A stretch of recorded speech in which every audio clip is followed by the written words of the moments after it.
आज यांना इतकी भीती आहे की आम्ही जर सांगितलं तर पूर्ण आमचं घर उद्ध्वस्त. 3 दिवसापूर्वी त्या मुलीने हे सांगितलं नसतं काय झालंय तर हे तिघेही आपल्याला आता या जगात दिसले नसते. सीडीआर चेक करणं इतपत आता ही तपास यंत्रणा राहिलेली नाही आहे.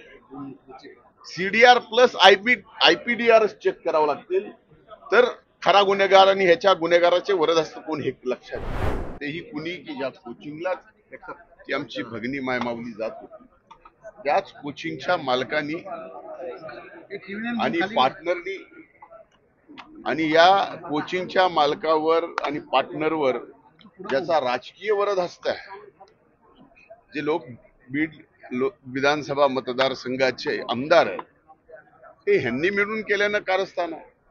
ज्या वेळेस हे पहिलं प्रकरण पुढे आलं त्यावेळेस अनेक पीडित कुटुंबातून आमचं नाव कुठेही पुढे येऊ देऊ नका पण आम्ही सुद्धा यातले पीडित आहोत अशा पद्धतीनं अक्षरशः हुंदके देऊन ही आम्हाला गोष्टी सांगत. आज दोनच मुद्दे आहेत.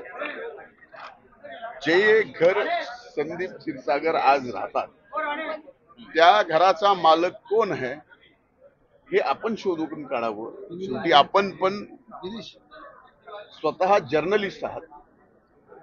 शोधपत्रिका थोडीशी व्हायला पाहिजे.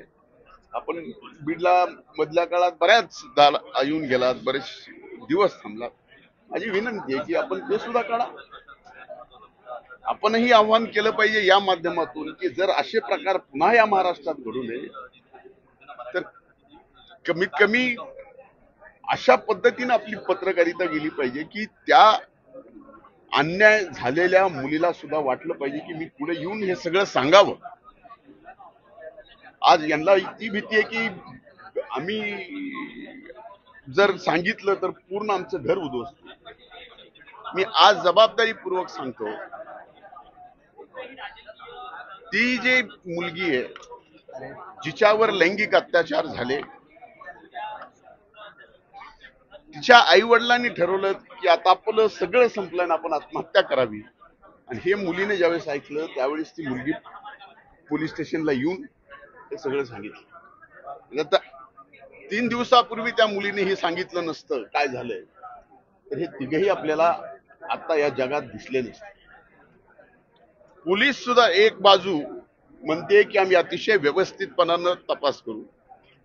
पोलिसांनी सुद्धा पास्को सारख्या केसमध्ये 2 दिवसाची पीसीआर मागावी आणि कोर्टाने 2 दिवसाची पीसीआर द्यावी. माननीय कोर्टाला काही अधिकार आहे पण पास्को सारख्या केसमध्ये 2 दिवसाची पीसीआर. जी मुलगी रडून रडून सांगते की माझ्यावर एवढे अत्याचार झाले, थांबत नाही सांगताना एवढे अत्याचार तिच्यावरती झाले. आणि आपण माध्यम म्हणून माझी विनंती आहे, आपल्या माध्यमातून मी आज आपल्यालाही विनंती करतोय की ज्या बीडच्या मुलींवर लैंगिक अत्याचार कोचिंग क्लासेस मध्ये झाले त्यांना न्याय मिळेपर्यंत तो लढा आपला सुद्धा आहे असं समजून आता लढावं लागेल. माननीय मुख्यमंत्र्यांची मी भेट घेतली. कालचा एकूण वृत्तांत त्यांना मी सांगितला. लिखित स्वरूपात माझं निवेदन दिले की यावर एसआयटी नेमावी आणि एक महिला IPS ऑफिसर च्या अध्यक्षतेखाली ही एसआयटी नेमून या प्रकरणात आणखीही बरेच धागेदोरे आहेत. किती वाजता कोण कुठं होतं, फोन कसे गेले, सीडीआर चेक करणं इतपत आता ही तपास यंत्रणा राहिलेली नाही आहे. सीडीआर प्लस आयपीडीआर चेक करावं लागतील तर खरा गुन्हेगार आणि ह्याच्या गुन्हेगाराचे वरदहस्त कोण हे लक्षात येईल. त्याबाबत मी निवेदन दिलंय आणि त्यांनी सकारात्मक सांगितलंय की आपण नक्कीच एसआयटी नेमू. आता माननीय उपमुख्यमंत्री महोदयांना सुद्धा अजितदादांना मी निवेदन दिलं. त्यांनीही SP महोदयांशी फोनवर बोलले. त्यांनी SP ला सांगितलं की याच्यात कुठेही कसलाही लूप हॉल ठेवायचा नाही आणि त्यांनाही निवेदन दिल्यानंतर मुख्यमंत्री आणि माननीय उपमुख्यमंत्री दोघेही एकत्र बसून त्यात आता निर्णय करतील. म्हणजे लेट्स अप मराठी नाही, सगळ्या नागरिकांना ती स्पीच ती लेट्सअप वरील मुलाखती म्हणजे विचारांचा खजिना. त्यानंतरच्या निवडणुकीमध्ये मला सोडून गेले.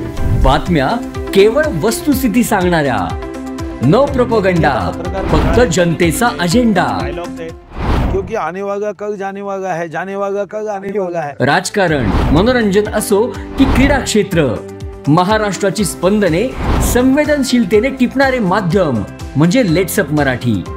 जगासोबत एक पाऊल पुढे राहण्यासाठी लेट्सअपचे ॲप, सोशल मीडिया आणि वेबसाईट सोबत कनेक्टेड रहा.